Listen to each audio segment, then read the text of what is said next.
माझ्या महाराष्ट्रातील बांधवांनो, भगिनींनो आणि मातांनो, नमस्कार. जय महाराष्ट्र.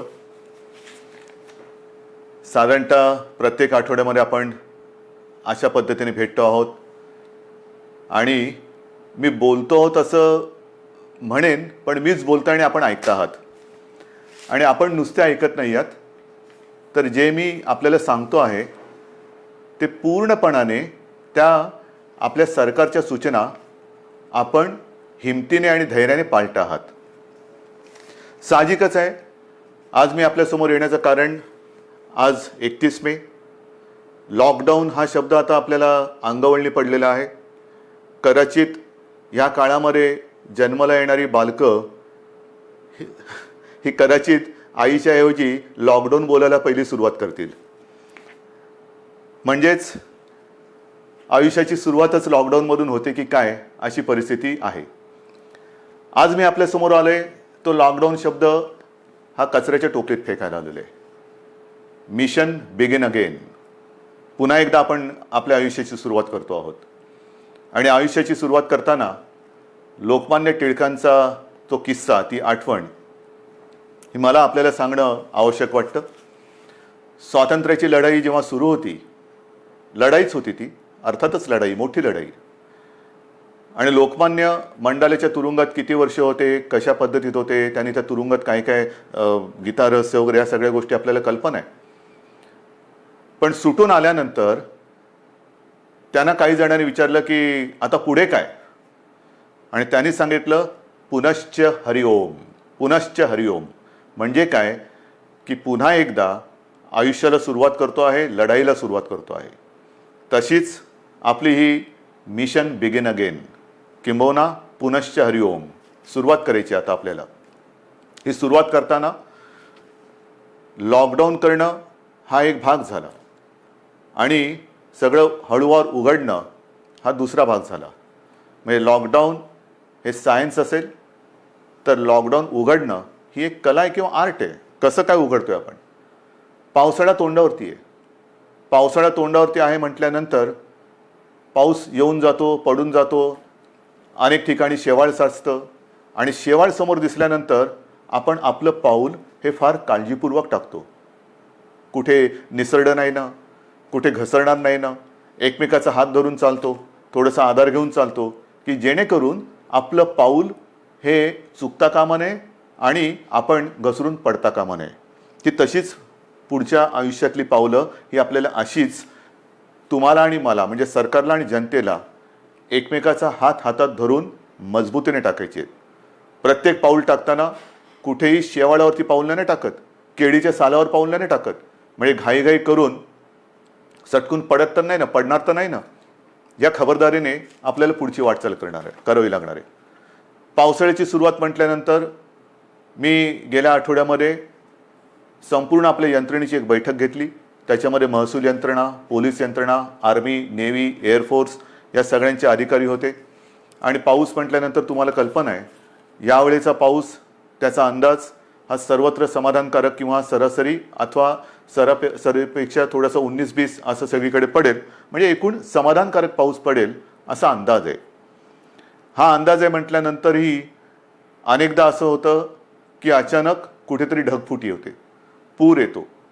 पूर परिस्थिती निर्माण झाल्यानंतर काय करायचं, त्याची सज्जता, ही सज्जता घेण्यासाठी ती बैठक होती. त्याही बाबतीत आपण सज्ज आहोत. कुठेही अशी आपत्ती येऊ नयेच, येणार नाहीच, पण आली तर आपण पूर्णपणे सज्ज आहोत. आणि ही सज्जता आपल्याला सांगत असताना उद्या 1 जून आहे. येत्या 2-3 दिवसातच आपल्या पश्चिम किनारपट्टीवरती चक्रीवादळ धडकण्याचा धोका आहे. चक्रीवादळ, मला खात्री येणार नाही, माझी तशी प्रार्थना आहे, माझा आत्मविश्वास आहे. आणि चक्रीवादळ आपल्या पश्चिम किनाऱ्यावरती येणार नाही ही खात्री जरी असली तरी देखील यंत्रणा मात्र आपली सज्ज ठेवलेली आहे. यंत्रणा सज्ज आहे. पश्चिम किनारपट्टी म्हणजे माझ्या सिंधुदुर्गापासून ते मुंबईपर्यंत आणि हा सगळा किनारपट्टा जो आहे, इथल्या सर्व लोकांना मी सांगतो आहे की आपण सुद्धा सज्ज राहा. असंही आतापर्यंत आपण घराबाहेर पडलेलो नाहीच आहोत, पण खास करून माझ्या मच्छीमार बांधवांना सांगतोय की तुम्ही येत्या एक 4-5 दिवसात समुद्रात जाऊ नका. कारण ते वादळ घोंगावत आहे. कुठे जाईल, कसं जाईल, दिशा अजून ठरलेली नाही आहे. आपल्या दिशेने येत आहे, ती दिशा बदलून ते दुसरीकडे जाऊही शकेल आणि ते जाईलही नक्की. पण आपण मात्र सज्ज राहिलं पाहिजे. आणि ही खात्री बाळगल्यानंतर, खात्री एक सज्जता आपली घेतल्यानंतर, दाखवल्यानंतर पुनश्च हरिओम म्हणजे काय, कारण केंद्र सरकारने त्यांची सूचनावली दिलेली आहे, काय काय करायचं, काय करायचं नाही आणि कुठे कुठे कसं कसं काय काय आहे.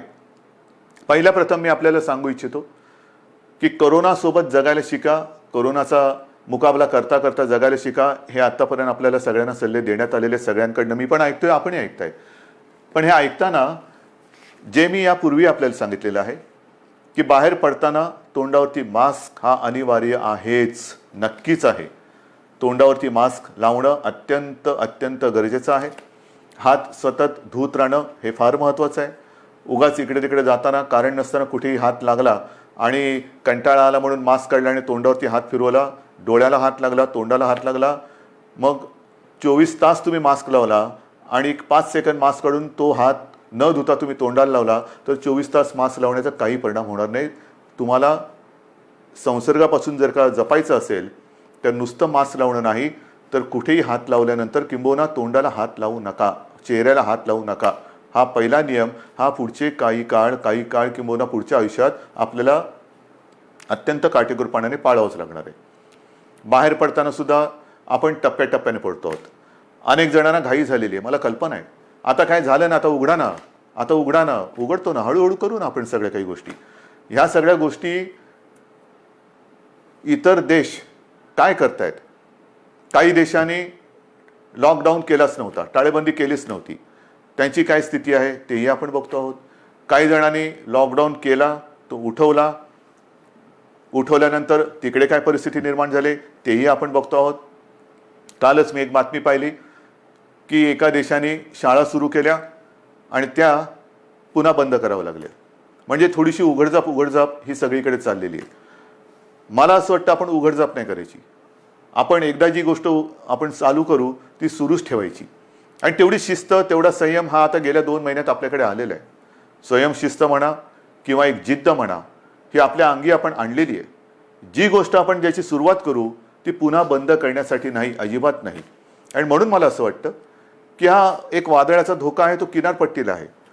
त्या किनारपट्टीमध्ये आपण दक्षता तर घेतोच आहोत, पण इतरत्र संपूर्ण महाराष्ट्रामध्ये 3 तारखेपासून आपण थोडेसे हातपाय हलवायला सुरू करूया. एक हातपाय हलवायला सुरू करूया. हातपाय हलवायला सुरुवात करायची म्हणजे काय करायचं, तर अनेक जण हे सकाळी फिरायला जातात, चालायला जातात, संध्याकाळी जातात.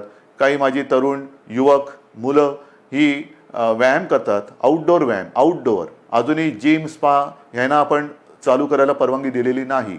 जिथे गर्दी होऊ शकेल त्या गर्दीला परवानगी अजूनही दिलेली नाही. कोणत्याही सभा समारंभ आणि एकत्रित येण्याला परवानगी नाही. आणि म्हणून मी आपल्याला सांगतोय की बाहेर फिरताना सुद्धा आपण अंतर ठेवून फिरायचं आहे. एकमेकापासून जेवढं अंतर ठेवू ते अंतरच आपल्याला ह्या कोरोनापासून अंतर ठेवायला मदत करणार आहे. त्याच्यामुळे बाहेर पडल्यानंतर अनेक दिवसानंतर आपले आप्तेष्ट भेटतील, मित्रमंडळी भेटलीच पाहिजेत. नाही भेटून चालणार कसं, भेटलीच पाहिजेत. पण भेटल्यानंतर एका अंतरावरून आपण त्याच्याशी हाय हॅलो करा, नमस्कार वगैरे करा. जास्त गप्पा टप्पामध्ये एकत्रित येऊन रंगून जाऊ नका, दंगून जाऊ नका, कारण अजूनही ती वेळ आलेली नाही. ही आता पहिल्यांदा आपण एक ट्रायल करतो आहोत, ट्रायल घेतो आहोत. 3 तारखेपासून याची सुरुवात करतो आहोत.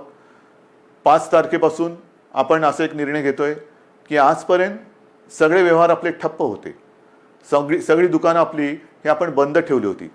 आता आपण काय करतोय, शहरं जी आहेत, लहान मोठी शहरं आहेत, तिकडे रस्त्याच्या दुतर्फा असलेली जी दुकानं आहेत, म्हणजे याही बाजूला दुकानं आहेत, याही बाजूला दुकानं आहेत, आपण 5 तारखेपासून सुरुवातीला एका बाजूची दुकानं उघडायची, मग ती एकदा झाल्यानंतर ह्या बाजूची, असं अल्टरनेट एक करत अंदाज घेणार की कशा पद्धतीने आपण सुद्धा ही सवय अंगी बांधवून कसं काम करत आहात. गर्दी अजिबात करायची नाही, कारण यापूर्वी सुद्धा आपण थोडे प्रयोग केले. ही जी झुंबड उडाली, नाईलाजाने आपल्याला ते बंद करावं लागलं. यापुढे ह्या गोष्टी होता कामा नयेत. ह्या गोष्टी टाळूनच आपण जे सुरू करू ते सतत आणि कायमचं सुरूच ठेवू. एक वेगळा आदर्श महाराष्ट्रापासून देशाने आणि जगाला घेतला पाहिजे की बघा महाराष्ट्र किती शिस्तबद्ध आहे, किती शिस्तबद्ध आहे. याने एकदा सुरू केलं, कदाचित इतरत्र ते बंद झालं असेल, पण महाराष्ट्राने नाही बंद होऊ दिलं. एवढा विश्वास माझा तुमच्यावरती आहे. तर एक 5 तारखेपासून दुकानं आपण चालू करू आणि नंतर पुढचा जो रविवार आहे आपलं सोमवार आहे तो 8 तारीख आहे. या 8 तारखेपासून आपण आपले कार्यालय सुरू करतो आहोत. कार्यालय सुरू करतो. तुम्हाला मी मंत्रालयाचं उदाहरण दिलं. सुरुवातीला मंत्रालय सगळं बंद करत असताना 50%, 25%, 5%, मध्ये एक काळ तर असा आला की 100% बंद करावं लागलं. मग हळूहळू पुन्हा 5%वर आणलं. आता आपण आपली ऑफिसेस जे आहेत त्या ऑफिसेसमध्ये आपल्या कर्मचाऱ्यांची संख्या ही साधारणतः 10% उपस्थितीवरून सुरू करू. एक 10% उपस्थितीने सुरू करू. त्याला काय आपल्याला अनुभव येतोय, केसेस वाढत आहेत का? कारण आत्ता आपण या काळामध्ये जे सुरू करतो आहोत तो खास करून आपला, मी मागेही आपल्याला सांगितलं होतं, कुठेतरी ज्याला आपण पीक म्हणतो म्हणजे सर्वोच्च बिंदू त्याच्या एकतर जवळ जातो आहोत किंवा त्याच्यावरती आलेलो आहोत. ज्या केसेस वाढत आहेत, ज्या पद्धतीने त्या वाढलेल्या आहेत त्या बघितल्यानंतर आपण या पीकच्या जवळ किंवा त्या पीकवरती आहोत, म्हणजे त्या टिपेला पोचतो आहोत आपण किंवा पोचलेलो आहोत. काही काळ आता हा जो केसेस येण्याची संख्या जी आहे ही साधारणतः अशीच थोडीशी वरती खाली होत नंतर हळूवारपणाने एक आणखीन 8-15 दिवसानंतर ती खाली उतरायला लागेल. ही खाली उतरेल केव्हा उतरेल? जर आपण ही सगळी बंधनं पाळली तर. पुन्हा एकदा मी आपल्याला सांगतो की बाहेर पडताना आवश्यक ज्यांना नाही त्यांनी घराबाहेर पडू नका. विशेषतः जे आपले ज्येष्ठ नागरिक आहेत आणि ज्यांना खास करून मधुमेह, रक्तदाब, इतर काही व्याधी किंवा दुर्दैवाने आजार किंवा काही विकार असतील त्यांनी घराबाहेर पडू नये. कारण हा जो विषाणू आहे तो या पद्धतीच्या ह्या वयोगटाच्या आणि या वर्गातल्या नागरिकांवरती फार घातक परिणाम करतोय. ज्या ज्या काही गोष्टी आपण बघतो आहोत गंभीर गंभीर गंभीर म्हणतो त्याच्यामध्ये ह्या वर्गातली लोक म्हणजे ज्याला हाय रिस्क ग्रुप ज्याला म्हणतो आपण त्या वर्गातली लोक किंवा नागरिक हे त्याला जास्त त्याचा प्रादुर्भाव हा अतिशय गंभीरतेने होतोय, घातक ठरतोय तो. म्हणून साधारणतः 55 ते 60च्या वरच्या नागरिकांनी आणि ज्यांना ह्या काही विकार किंवा काही आजार आहेत त्यांनी घराबाहेर पडता कामा नये. हे जरी घरात राहिले तरी मग प्रश्न येतो जे घराबाहेर पडणार आहेत साधारणतः मध्यमवयीन किंवा युवा, त्यांनी घराबाहेर पडल्यानंतर घरात गेल्यानंतर आपल्याला ज्येष्ठ आपले माता पिता आहेत, आई वडील आहेत, आजी आजोबा असतील, आणखीन कोणी ज्येष्ठ आपले नातेवाईक असतील त्यांना आपल्याकडनं अनावधानाने सुद्धा हा संसर्ग होऊ द्यायचा नाही आहे. त्यानंतर ते घरात राहणार आहेत, आपण घराबाहेर जाणार, फिरणार आणि व्हायरस घेऊन घरात येणार. तर कृपा करून आपल्याकडनं अनावधानाने सुद्धा हा संसर्ग आपल्या वडीलधाऱ्यांना होणार नाही याची काळजी घ्या. घरात आल्याबरोबर आपले कपडे म्हणा किंवा आपण स्वच्छ हातपाय धुवून आंघोळ करून आणि एक अंतर ठेवून त्यांच्यासोबत राहिलं पाहिजे. कोणालाही कुठलंही लक्षण आढळलं, कारण याची लक्षणंसुद्धा मी आपल्याला सांगितलेली आहेत. सर्दी खोकला, कारण आता पावसाळा आलेला आहे, पावसाळा आला, सर्दी खोकला ताप, थोडंसं थकवा, तोंडाची चव जाणं, नाकाचा वास जाणं, ही जी काही अशी लक्षणं आहेत ही लक्षणं आढळली तर ताबडतोब आपल्या डॉक्टरना किंवा दवाखान्यात तिकडे तुम्ही जायला पाहिजे. लक्षणं वेळेत ओळखून जर आपण उपचार सुरू केले तर बरे होणाऱ्यांची संख्यासुद्धा खूप आहे, मोठी आहे संख्या. म्हणजे ती संख्या जर का मी तुम्हाला सांगितली तर एक दिलासादायक नक्कीच ती संख्या आहे. आत्तापर्यंत आज महाराष्ट्रामध्ये केसेस किती आहेत? महाराष्ट्राचा विचार केला तर साधारणतः 65,000 केसेस आहेत. 65,000 केसेस. पण या 65,000 केसेस कशा आहेत? ह्या आपला पहिला रुग्णसुद्धा याच्यात धरला जातोय. म्हणजे हे गेल्या वेळेला मी आपल्याला सांगितलं होतं की सुरुवातीला ज्याच्यामुळे कळलं की कोरोना आपल्या शहरामध्ये किंवा आपल्या राज्यामध्ये आलेला आहे तो रुग्ण आज बरा होऊन घरी पण गेला, कधीच गेला, पण तरीसुद्धा तो पहिला रुग्ण ह्या 65,000 धरला जातो. हे चूक आहे, ही चूक आहे. आणि तसं जर बघितलं तर आत्तापर्यंत 65,000मधून 28,000च्या आसपास हे रुग्ण बरे होऊन, खडखडीत बरे होऊन घरीसुद्धा गेलेले आहेत. 28,000च्या आसपास. काही दुर्दैवाने जे काय मृत्यू घडले तोही आकडा आहे. पण ह्या आता जे आपल्याकडे रुग्ण ज्यांना म्हणतो म्हणजे ॲक्टिव्ह केसेस जे पॉझिटिव्ह आहेत त्याच्यामध्ये आजचा आकडा आहे साधारणतः 34,000 आहे. या 34,000मध्ये साधारणतः 24,000 रुग्ण हे असे आहेत की त्यांना कोणतीही लक्षणं नाही, त्यांना कोणत्याही औषधोपचाराची आज गरज नाही, ते आपल्या क्वारंटाईनमध्ये आहेत, काही पॉझिटिव्ह असल्यामुळे आयसोलेशनमध्ये आहेत.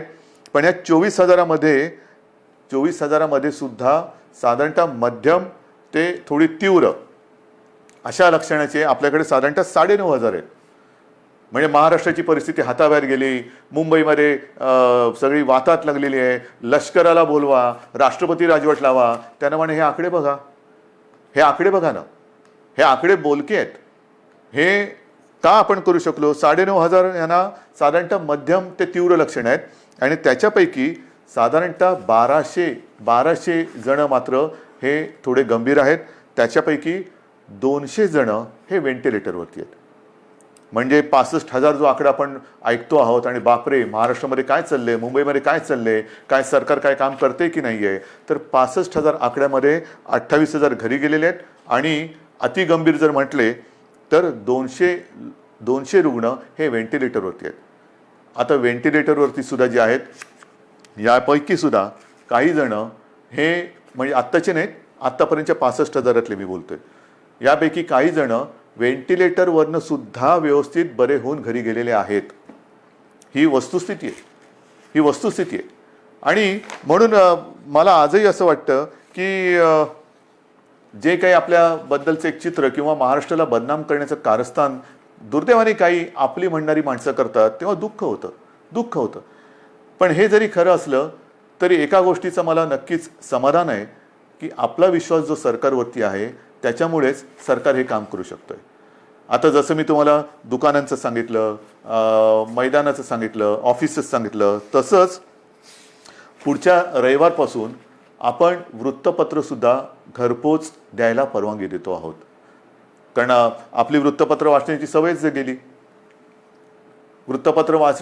गेली, कारण सकाळ होते तीच आपली पेपर आणि चहापासून. तर पुढच्या रविवारपासून वृत्तपत्रांसुद्धा घरपोच पोचवण्याची आपण परवानगी देत आहे. पण ही परवानगी देताना एक गोष्ट मात्र दक्षता घ्यावी लागणार. मी वृत्तपत्र विक्रेत्यांशी बोललेलो आहे आणि त्यांना मी सांगितलं की वृत्तपत्र विक्रेते जी आपली मुलं आहेत ती सुद्धा मुलं आहेत, त्यांना सुद्धा आपण काळजी घेतली पाहिजे, त्यांची काळजी घेतली पाहिजे. त्यांना देखील आपल्याला मास्क द्यावा लागणार, त्यांना एक हँड सॅनिटायझरची बाटली द्यावी लागणार. वेळोवेळी त्या मुलांनी सुद्धा आपले हात हे धुत राहिले पाहिजेत, तोंडावरती मास्क हा कायम ठेवला पाहिजे वृत्तपत्र वितरण करताना.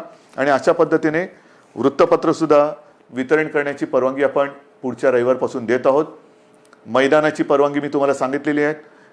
सार्वजनिक ठिकाणी आपण फिरायला जाऊ शकता, व्यायाम करायला जाऊ शकता आणि ती वेळ आपण पहाटे 5 पासून संध्याकाळी 7 वाजेपर्यंत अशी मुभा ठेवलेली आहे.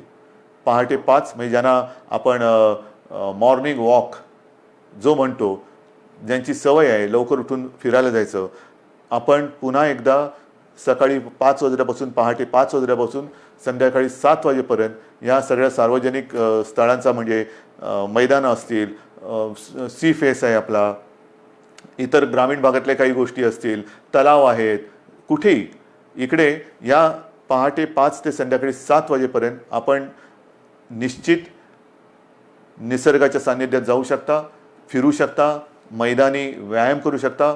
पण हे व्यायाम करताना आरोग्य कमावण्यासाठी म्हणून त्याचा उपयोग करा. एकत्रित येऊन जे आरोग्य आपलं आहे ते बिघडून देऊ नका. अंतर हे ठेवलंच पाहिजे, हे मी पुन्हा पुन्हा सांगतोय. हे झाल्यानंतर मग जे काही आकडे मी तुम्हाला सांगणार आहे ते आकडे ह्याची थोडीशी तुम्हाला कल्पना असायला पाहिजे की नेमकं सरकारने आत्तापर्यंत केलेलं काय आहे, काय करते सरकार, किती आपल्याकडे व्यवस्था आहे. तर ज्या वेळेला हे संकट कोरोनाचं आलं कोणालाच कल्पना नव्हती की हे किती वाढेल आणि त्याच्यासाठी तयारी किती करावी लागेल. म्हणजे साधी गोष्ट आहे की आपल्याकडे राज्यामध्ये प्रयोग म्हणजे ज्या टेस्टिंग लॅब ज्या आहेत त्या नाही आहेत अशातला भाग नाही. पण याच्यासाठी जी टेस्ट करावी लागते त्याची सुविधा ही फक्त 2 ठिकाणी होती. एक आपल्या कस्तुरबामध्ये आणि पुण्याच्या NIVमध्ये. ही कस्तुरबाची सुद्धा जी लॅब आहे ती आपण साधारणतः 2007 साली मुंबई महापालिकेच्या माध्यमातून केली म्हणून ती दुसरी होती, नाहीतर फक्त एकच होती. त्याच्यात कस्तुरबा आपण केली, त्या 2 लॅब होत्या. आजच्या क्षणाला आपल्या महाराष्ट्र राज्यामध्ये 77 ही चाचणी केंद्र आहेत आणि येत्या 2-4 दिवसात ती 100 पर्यंत जातील. म्हणजे 2पासून 77, 77 पासून 100. आणि माझा प्रयत्न असा आहे की येत्या पावसाळ्यामध्ये टेस्टची संख्या आणि त्याची उपलब्धता ही आणखीन वाढवण्याची गरज आहे. कारण पाऊस म्हटल्यानंतर भिजणं हे आलंच, सर्दी खोकला शिंकणं थोडा ताप फ्लू हा आलाच, आणि तो आल्यानंतर लॅबची संख्या वाढवणं, चाचण्यांची क्षमता वाढवणं, आणि त्याचबरोबर ह्या टेस्ट ज्या आहेत, ह्या चाचण्या ज्या आहेत, त्या केंद्र सरकारशी सुद्धा आपण बोलतो आहोत की त्याची जी किंमत आहे, त्याची जी एक किती पैसे त्याला लागतात ती किंमत ही आपल्याला खाली आणायची, सर्वसामान्यांच्या आवाक्यामध्ये ती आणायची. सरकारकडनं तर आपण मोफत करतोच आहोत, पण ज्याला कोणाला असं वाटलं की मला थोडंसं अस्वस्थ वाटते, मला टेस्ट करून घ्यायची आहे, तर त्यांनी ती टेस्ट करून घेण्यासाठी त्याला त्याच्या गावात, त्याच्या शहरात, त्याच्या घराच्या आजूबाजूला जास्त लांब न जाता कुठे आपण किती प्रमाणात उपलब्ध करून देऊ शकतो ते सुद्धा आपल्याला करायचं आहे. तर ही एक लॅबची संख्या आपण वाढवलेली आहे, आणखीन वाढवतो आहोत. मग अनेकदा अशी तक्रार येते की रुग्णाला बेडच मिळत नाही आहे. दुर्दैवाने थोड्याफार प्रमाणात ही तक्रार खरी आहे आणि ती तक्रार एकसुद्धा असता कामा नये ह्याच्याकडे सरकारचं लक्ष आहे. पण त्याच्याकडे जर का आपण बघितलं तर जे मी आपल्याला सांगितलं की आपल्याकडे ह्या लॅबची संख्या ही 2 होती, 2ची 77 आणि 77ची आता आपण 100 आणि पुढच्या काळात 100हून अधिक करतो. तसं आपल्या राज्यात इन्फेक्शनसाठी जी हॉस्पिटल्स होती ती फक्त 3 होती. आयसोलेशन सुविधा ज्याच्यात असतील अशी 3 होती. आता ती जवळपास 2576, 2500च्या आसपास आपण केलेले आहेत. मग 3पासून 2500. बेड्स किती होते? बेड्स साधारणतः 400च्या आसपास होते आयसोलेशन. ते आता 2.5 लाखाच्या वर महाराष्ट्रामध्ये झालेले आहेत. महाराष्ट्रात 2.5 लाखाच्या वर. त्याच्यामध्ये साधारणतः 25,000 बेड्स हे ऑक्सिजनची सुविधा देऊ शकतील असे आहेत. कारण आपल्याला मी जे सांगितलं की आत्तापर्यंत जे रुग्ण आपले हॉस्पिटलमध्ये उपचार घेत आहेत त्यांच्यापैकी 200 जण व्हेंटिलेटरवर आहेत. म्हणजे व्हेंटिलेटर फार थोड्या जणांना लागत आहेत, कोणालाही लागूच नाहीत, पण फार थोड्या जणांना लागत आहेत. जास्तीत जास्त रुग्णांना ऑक्सिजन लागतोय. ऑक्सिजनची सुविधा देणारे बेड्स हे आपण मोठ्या प्रमाणावरती तयार केलेले आहेत, आणखीन सुद्धा करतो आहोत. ICU बेड्ससुद्धा सुरुवातीला 250 होते, ते साधारणतः 8,500